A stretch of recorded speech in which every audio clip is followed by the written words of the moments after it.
Welcome back to Where is the Money? Apparently the money is clearly not with the people these days in this economy. We got the numbers in and foreclosures appear to be up, wages appear to be down, and uncertainty is at an all-time high with a lot of people's financial situation in this economy. Oh, hi.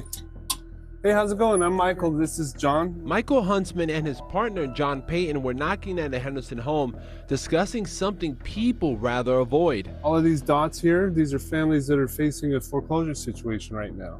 Okay. So I don't know if you're aware, but your house is on this list. Luckily for that person, they are renters. Huntsman started the nonprofit Prolific Home Solutions after his own home was foreclosed on in 2011. The map he's using is from public data on all the homes that were served a notice of default. Some of the problems is that when we have the tenants, they don't pay their bill, that puts a burden on the homeowner. A lender will send the homeowner behind on their mortgage payments a notice of default. That kicks off a 90-day deadline to make the full payment. Past 90 days, a lender will send a notice of sale, which gives the homeowner 21 days before a sale takes place. The homeowner has 5 days before a sale to pay off what they owe. Once it's foreclosed on, they will be kicked out. They will not have a home. They will not have a place to go. Now, there's a few states seeing a large increase in foreclosures. There's many across the United States, but there's a few that are higher than the other. Of such is Texas. Let's go over to Texas and see what the numbers look like over there. Real estate market crash 2025. I've already received about 600 this week alone foreclosures where I have to go do an occupancy check to see if they're still there. The thing is, more than half of them are houses I've never been to before. People are continuing to fall behind. My wife and I are always discussing this. If it's the most important thing you have to pay for, why are so many people not paying for it? And a lot of these homes, let's be quite honest, the payment there is less than I pay for my rent. And you're not gonna go anywhere else and get it cheaper. And I understand the job market sucks and you may have lost a job, and maybe if you account for high insurance and taxes that hits you every month, maybe you are paying more. But my point is, it's not stopping. The mainstream media is actually talking about it now. The mainstream media is saying Texas is the #1 state for foreclosure. They're also saying that Tarrant County is in the top 2 month after month. And that's my territory.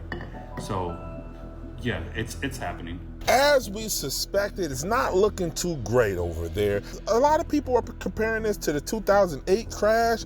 Is this going to be the same in 25? Is 25 the new 08 dealing with the housing market and the foreclosure? Let's take a look. FHA delinquencies rising, foreclosures ticking up, and affordability is still a big problem. Now, according to ICE's mortgage monitor, delinquencies are very low. But when you look deeper into this, you might have a problem. FHA loan delinquencies are rising fast, and so are VA. You see, foreclosures just jumped for the first time in nearly 2 years, and FHA make up almost half of all serious delinquencies. Here are the stats. There are about 213,000 loans in active foreclosure. In fact, that's a 4% jump from last year. VA foreclosures are up 54% and FHA 11%. Even conventional loans are on the way up. And with affordability being super tight, not only because rates are still high, the tariffs and all not helping out, you've got unemployment remaining low, which pushes that rate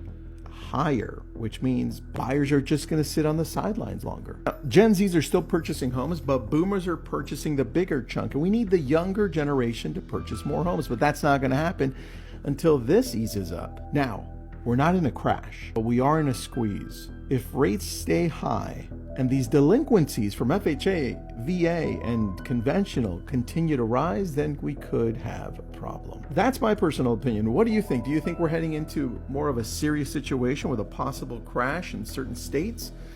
Or do you think it's just a bump in the road and things will stabilize? Now let's take a quick look at the top states and the top cities that are affected by the foreclosure. What kind of numbers are we looking like just in the month of May? Okay, so lenders started the foreclosure process on a little over 24,000 properties in the month of May. I always say there's three main phases when it comes to foreclosure.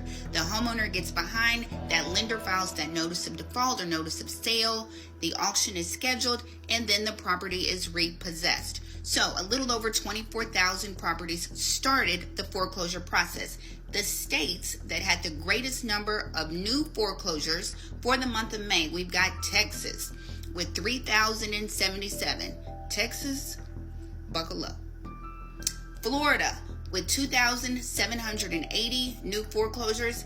California, 2,641, Illinois with 1,242 new foreclosures, and New York with 1,222 foreclosure start. So as another indication of the state of this economy, the foreclosures are up, which I speculate the evictions are just as high in these same areas because the affordability crisis in the United States and other countries is getting worse every single day. Put your comments below.